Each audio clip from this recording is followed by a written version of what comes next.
السلام علیکم ورحمۃ اللہ وبرکاتہ۔ اگر آپ پہلی دفعہ اس چینل پر آئے ہیں تو اس چینل کو سبسکرائب کرنا نہ بھولیں، نوٹیفیکیشن بیل آئیکن پر کلک کرنا نہ بھولیں تاکہ آپ کو ریگولر نوٹیفیکیشن اپڈیٹس مل سکیں اس چینل پر۔ السلام علیکم ورحمۃ اللہ وبرکاتہ۔ ایک بھائی کا سوال آیا ضمن میں کہ سورۃ النحل کی آیہ نمبر 32 کی تفسیر بیان کیجیے۔ اللہ عز و جل اس آیہ مبارکہ میں فرماتا ہے کہ الذین تتوفاہم الملائکۃ طیبین یقولون سلام علیکم ادخلوا الجنۃ بما کنتم تعملون،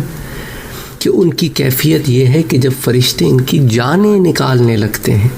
اور یہ پاک ہوتے ہیں، کس چیز سے پاک ہوتے ہیں؟ کفر اور شرک سے پاک ہوتے ہیں، تو سلام علیکم کہتے ہیں اور کہتے ہیں کہ جو عمل تم کیا کرتے تھے ان کے بدلے میں جنت میں داخل ہو جاؤ۔ اسی طرح اس کو آپ یوں بھی کہہ سکتے ہیں کہ وہ جن کی جانیں فرشتے اس حال میں قبض کرتے ہیں کہ وہ پاک و صاف ہوں، کہتے ہیں فرشتے کہ تمہارے لیے سلامتی سلامتی ہے، جاؤ جنت میں اپنے ان اعمال کے بدلے جو تم کرتے تھے۔ اس سے جو پچھلی آیہ مبارکہ ہے اس میں اللہ تعالیٰ نے جنت کا ذکر فرمایا ہے، متقین کا ذکر فرمایا ہے، پچھلی دو آیتوں میں پرہیزگاروں کا بھی ذکر فرمایا ہے۔ تو بہرحال ہم اسپیسیفکلی آیہ نمبر 32 کو دیکھتے ہیں کہ اس کی تفسیر کی طرف آتے ہیں کہ یہاں پر جو اللہ تعالیٰ فرماتا ہے اور ان کی کیفیت یہ ہے کہ جب فرشتے ان کی جانیں نکالتے ہیں، مومنین کی روح کس طرح نکلتی ہے؟ اگین جیسا میں نے آپ کو بھی پچھلے درس میں بتایا جو عالم برزخ سے متعلق ہے کہ اس پر بڑی تفصیل سے میں آپ کو درس دے چکا ہوں، اس لیے اس آیہ مبارکہ میں اس کی تفسیر میں چند ایک باتیں آپ کے سامنے رکھوں گا،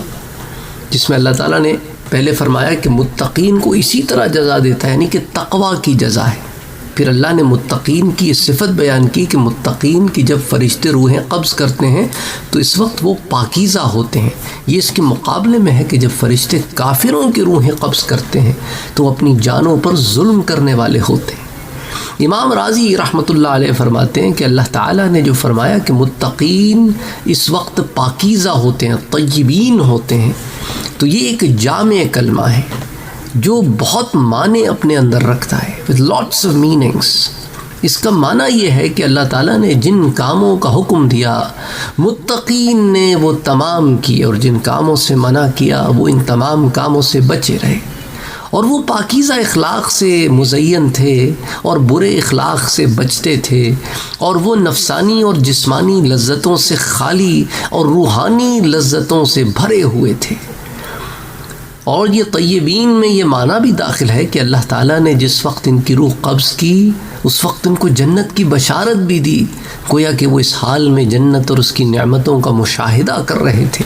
اور جس شخص کی مرتے وقت یہ کیفیت ہو اس کو قبض روح کے وقت جاں کنی کی تکلیف اور اذیت نہیں ہوتی۔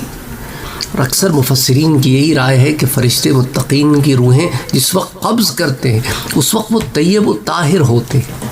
اور اس وقت فرشتے ان سے کہتے ہیں کہ تم پر سلام، تم جنت میں داخل ہو جاؤ ان کاموں کی وجہ سے جو تم کرتے تھے۔ یہ تفسیر کبیر میں جلد نمبر 7 صفحہ 202-203 پر۔ اسی طرح امام راضی نے فرمایا کہ طیبین متقین کی صفت ہے، اور پھر طیبین کی تعریف میں ذکر کیا کہ وہ تمام نیک صفات سے متصف ہوتے ہیں اور تمام بری صفات سے بچنے والے ہوتے ہیں۔ امام راضی کی اس عبارت سے یہ بھی واضح ہو گیا کہ صرف کلمہ گو متقی نہیں ہے، بلکہ متقی وہ ہوتا ہے جو ایمان لانے کے بعد نیک عمل کرتا ہے اور برے کاموں سے بچتا ہے۔ تو پہلی بات ایمان ہے۔ اور بعض مفسرین نے یہ کہا کہ اس آیت میں حشر کی کیفیت بیان کی گئی ہے۔ اس موقع پر فرشتے متقین سے کہیں گے کہ تم پر سلام ہو، تم جنت میں داخل ہو جاؤ۔ علامہ قرطبی رحمۃ اللہ علیہ لکھتے ہیں کہ طیبین سے متعلق 6 اقوال ہیں، 6 ڈفرنٹ اوپینینز کہ یہ کون لوگ ہیں۔ نمبر 1 یہ ہے کہ یہ لوگ شرک سے پاک ہیں، نمبر 2 یہ لوگ صالحین ہیں، نمبر 3 ان کے اقوال اور افعال پاکیزہ ہیں، ان کے اقوال جو وہ کہتے ہیں کلام اچھا کرتے تھے، بدتمیزی بد اخلاقی سے بچتے تھے، اور کام بھی اچھے کرتے تھے۔ ایسے نہیں تھے کہ باتیں تو میٹھی کرتے تھے پر کام دھیلے کا نہیں تھا، اور ایسے بھی نہیں تھے کہ کام تو کرتے تھے پر زبان غلیظ تھی کہ جب کھولتے تھے منہ تو لوگ استغفر اللہ کہتے ہوں۔ اور اسی طرح چوتھی اس میں یہ کہ ان کے نفوس پاکیزہ ہیں اور ان کو اللہ کے ثواب پر اعتماد ہے، اور پھر پانچویں اللہ کی طرف سے رجوع کے وقت ان کے نفوس پاکیزہ ہیں، اور چھٹی ان کی موت پاکیزہ اور آسان ہے، اور ان کی روح قبض کرتے وقت کوئی دشواری ہوگی نہ ان کو کوئی درد ہوگا۔ اس کے برخلاف کافر کی روح بہت سختی سے نکالی جاتی ہے اور اس کو بہت درد ہوتا ہے، بہت اذیت ہوتی ہے۔ اچھا، محمد بن کعب قرظی بیان کرتے ہیں کہ جب ملک الموت بندہ مومن کی روح قبض کرنے کے لیے آتا ہے تو اس سے کہتا ہے کہ اللہ کے ولی تم پر میرا سلام ہو، اللہ تعالیٰ تم پر سلام بھیجتا ہے۔ اور حضرت عبداللہ ابن مسعود رضی اللہ تعالی عنہ نے کہا کہ جب ملک الموت مومن کی روح قبض کرتا ہے تو کہتا ہے تمہارا رب تم پر سلام بھیجتا ہے۔ اللہ اکبر، اللہ اکبر، کیا کیفیت ہوگی، کیا کیفیت ہوتی ہوگی نا مومن کی، کہ جب فرشتہ آ کے کہتا ہے کہ تمہارا رب جس کی ساری زندگی تم عبادت کرتے رہے ہیں، ساری زندگی تم جس کی معرفت حاصل کرنے میں لگے رہے، ساری زندگی تم نے اپنے رب کے لیے عبد بن کے گزار دی، وہ رب تم پر سلام بھیجتا ہے۔ جب یہ انفارمیشن پہنچتی ہوگی نا مومن تک، وہ تو دیوانہ ہو جاتا ہوگا کہ کبھی آئے حقیقت منتظر نظر آ لباس مجاز میں، کہ ہزاروں سجدے تڑپ رہے ہیں میری جبین نیاز میں۔ اللہ اکبر، کیا کیفیت ہوتی ہوگی۔ جو ان کیفیتوں سے گزرتے ہیں وہ بتانے کے لیے واپس نہیں آئے۔ بہرحال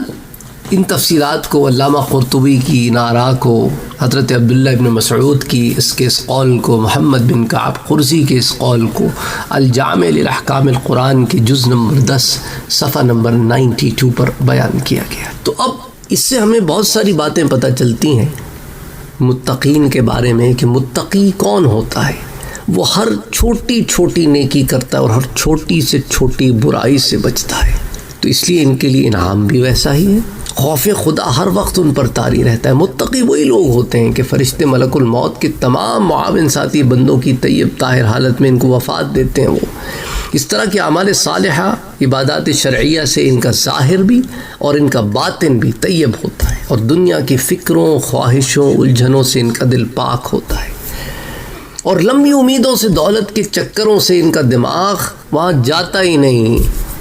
اور حضور اکرم صلی اللہ علیہ وآلہ وسلم کی یاد سے ان کے دل شاداں ہوتے ہیں۔ قبر میں جلوہ مصطفیٰ کی زیارت اللہ سبحانہ و تعالی نصیب فرمائے، اور میدان محشر میں دیدار باری تعالی کی شرفیابی بھی ہمیں نصیب ہو۔ اور یہ وہ لوگ ہوتے ہیں جو انہی خیالات میں اپنی زندگی گزار دیتے، بس یہی ان کا مرکز ہوتا ہے۔ متقی کے لیے موت پھر عید بن جاتی ہے کہ پہلے دیدار محمد مصطفیٰ ہوگا صلی اللہ علیہ وآلہ وسلم، پھر میدان حشر میں دیدار خدا ہوگا۔ وہ انہی خیالات کی خوشی میں مست ہوتے ہیں کہ ملائکہ پھر آتے ہیں اور پھر سلام پہنچاتے ہیں، کہتے ہیں پیارے متقی لوگوں ہمارا سلام ہو تم پر، یا اللہ کا سلام سنو، اللہ تعالیٰ تم کو سلام فرماتا ہے۔ تو کیسی شان ہوگی نا، یعنی میں اور آپ صرف بیان کرتے ہیں تو ہمارے چہروں پہ مسکراہٹیں آ جاتی ہیں، دل میں ایک بلندی آتی ہے ان لوگوں کے لیے جو اللہ کے نیک بندے ہیں، کہ کیا ان کا مقام ہوتا ہے کہ جب روح قبض ہوتی ہے تو اس وقت بھی انہیں کیا کیا انعام ملتا ہے، سبحان اللہ۔ اور پھر ادخلوا الجنہ، اے ارواح مومنین جاؤ اپنی اپنی جنتوں میں داخل ہو جاؤ، کیونکہ مومن کی قبر بھی مثل جنت آرام دہ ہے۔ اور پھر حدیث پاک میں بھی ہے نا کہ قبر،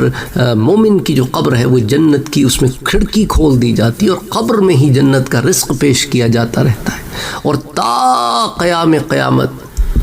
ہر چیز سے زیادہ لذت و دیدار محمد مصطفیٰ صلی اللہ علیہ وآلہ وسلم یہ مومن کو ملتی ہے۔ اسی لذت کے لیے وہ ساری یہ عبادتیں اور ریاضتیں جو کرتا ہے تو پہلی اس کو خوشی یہ ملتی ہے، پھر اس کے بعد دیدار رب قیامت میں انشاءاللہ انشاءاللہ انشاءاللہ۔ اسی لیے فرشتے کہتے ہیں کہ متقی مسلمانوں آج یہ سب کچھ عزت افزائی، ہمارے سلام، دعا، خوشخبریاں، بشارتیں، سب یہ تمہارے لیے۔ کس وجہ سے؟ کیونکہ جو اعمال تم کرتے تھے اپنے رب کو منانے کے لیے تو وہ راضی ہو گیا تم سے، وہ تم سے راضی ہو گیا، اور اب داخل ہو جاؤ اس رب کی جنت میں۔ تو اس میں مومن کی زندگی بھی مبارک ہے کہ نفس امارہ کی مخالفت اور دل کی موافقت، ان چیزوں سے وہ بچتا رہتا ہے، اور نبی کی شریعت اور اللہ کی معرفت یہ اس میں لگا رہتا ہے، اس میں محنت مشقت کرتا ہے۔ حسد، بغض، نفسانی خواہشات، ان سے دور رہتا ہے، وہ اپنے دل کی دنیا کو بسانے میں لگا رہتا ہے اور نفس کی دنیا کو اجاڑ کے رکھ دیتا ہے، اپنی خواہشات کی پیروی نہیں کرتا، اور دنیا میں کسی کی ساری خواہشات پوری نہیں ہوتی ہیں، وہ اس چیز کو سمجھتا ہے، اس لیے آخرت کی فکر کرتا ہے کہ جنت ہی وہ جگہ ہے کہ جہاں پہ اللہ نے فرمایا کہ جو کچھ مانگتے ہو دیا جائے گا۔ اور پھر موت کے فرشتے بہت ہیں، مگر ان کے سردار ایک حضرت عزرائیل علیہ السلام ہے، اور پھر اللہ تعالیٰ نے انہیں قوت و طاقت دی ہے کہ ایک لمحے میں کئی روحوں کو کھینچ لیتے ہیں۔ وہ پھر اس پر میں آپ سے اور تفصیلاً پہلے بات کر چکا ہوں کہ کیسے جو ہے ایک ہی لمحے میں ساری دنیا میں مختلف اموات ہو رہی ہیں، کیسے کھینچی جاتی ہیں۔ اس لیے the bottom line is کہ جو مومنین ہوتے ہیں، جو تقوی والے ہوتے ہیں، ان کے دل جس چیز سے گرما جاتے ہیں وہ کوئی اور ہی دنیا ہے۔ اس لیے بعض دفعہ ہمیں ان کی سمجھ ہی نہیں آتی کہ یہ کس راہ کے متلاشی ہیں، یہ ایسا کیسے کر لیتے ہیں۔ بہرحال السلام علیکم ورحمۃ اللہ وبرکاتہ۔